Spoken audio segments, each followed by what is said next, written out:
هو تزوج وزوجته بقت حامل وجاي يقول لي انا مش عايزها، وتلاقي البنت بتشتكي منه ما بيقولهاش كلام كويس. بعد الزواج يقول لك طب انا عايز اقعد سنتين 3 كده من غير خلف، يقول لك لا بس عشان انبسط انا وهي شويه وبتاع. تلاقي اللي مش كويس واللي مقضيها لما بيجي يتجوز، وتلاقي نفسك ماشي في محاكم الاسره، بتقضي حياتك كلها في محاكم الاسره. ما من مشكله تعرض عليه الا لو بجيب لهم اساس المشكله كانت في الخطوبه. للاسف الشديد ده واقع عندنا في مصر. انت مش داخل تلعب. طب انا هقول لك على الاشد من كده.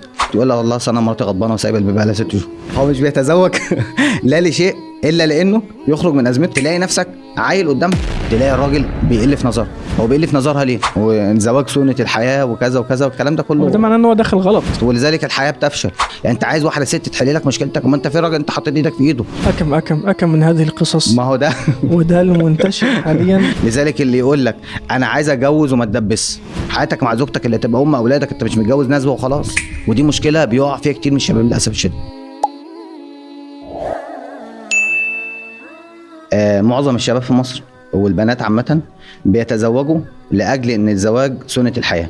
فتلاقي واحد بيروح يتزوج يقول لك انا بتزوج عشان هو سنه الحياه، واحده بتتزوج عشان بتقول لك الزواج سنه الحياه، ما انا بتجوز اصل الكل بيتجوز. احنا مش عايزين نتزوج يا يوسف عشان الكل بيتزوج، احنا عايزين نتزوج علشان نكون بيت مسلم، نكسر من سواد المسلمين. يعني انا عايز اقول لك اليهود بيعملوا النوايا دي واحنا مش واخدين بالنا. احنا الامه الاسلاميه امه ضايعه في حته تحديد النوايا، والنبي صلى الله عليه وسلم يقول انما الاعمال بالنيات وانما لكل امرئ ما نوى. يعني بتلاقي شاب من دول جاي لي في مشكله، هو تزوج وزوجته بقت حامل وجاي يقول لي انا مش عايزها.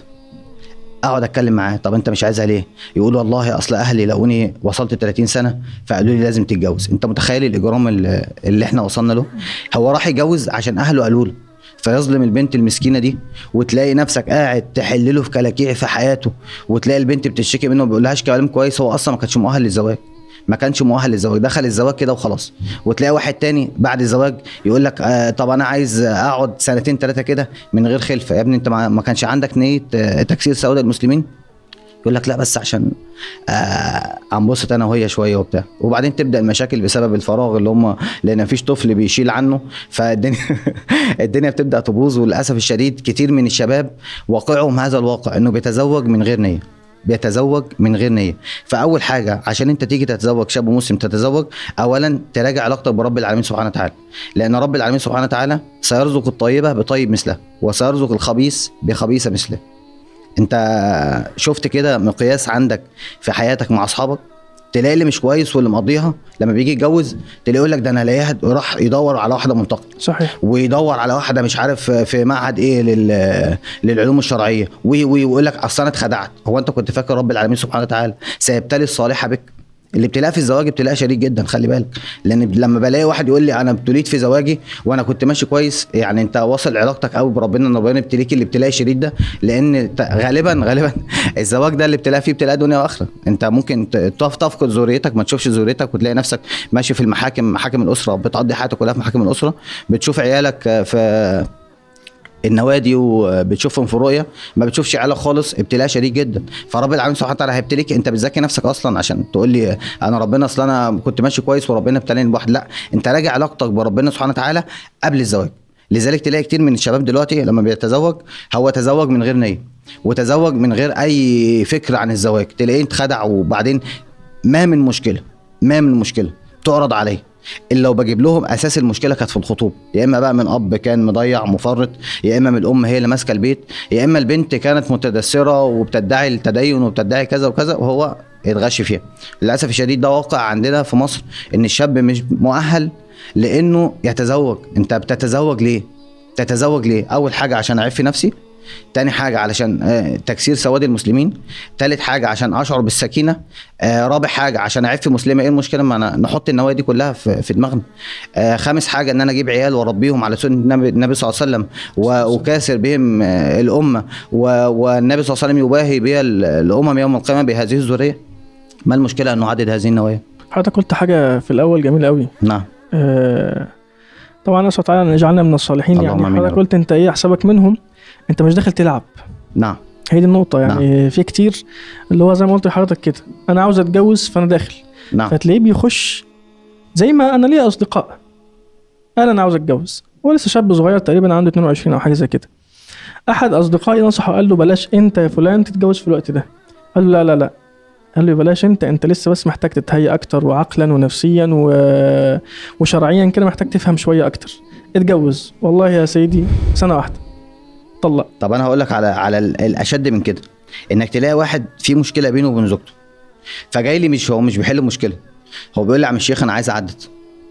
ليه يا ابني تعدد؟ انت يعني اقعد اكلمه في شويه حاجات يقول لي والله اصل انا مراتي غضبانه وسايبه البيبي بقالها 6 شهور. هو مش بيتزوج لا لشيء الا لانه يخرج من ازمته.